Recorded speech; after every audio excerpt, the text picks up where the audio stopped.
কি বৃষ্টি হচ্ছে, ঝড় তুফানে বাইরে মানে অবস্থা খারাপ। আর এদিকে বাজতেছে রাতে 3টা, 3:30। একটু পরে হয়তো আজানও দিয়ে দিবে।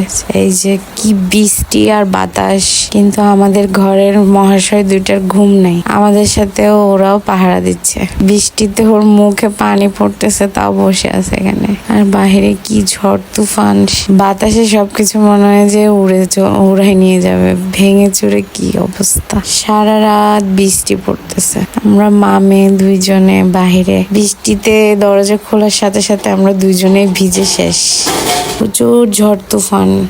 এই বৃষ্টিতে কার কার আল্লাহ জানে কোথায় কার কার ক্ষতি হচ্ছে।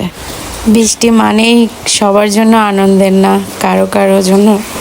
কারো জন্য সর্বনাশ, কারো জন্য পৌষ মাস। বিষয়টা ওরকম আর কি। কেউ কেউ আনন্দ উপভোগ করলো, কারো কারো জন্য কষ্ট। যেমন অনেকের ঘরে পানি উঠতেছে, কারো ঘরে পানি ঢুকতেছে, কারো ঘরে টিনের চাল দিয়ে পানি পড়তেছে।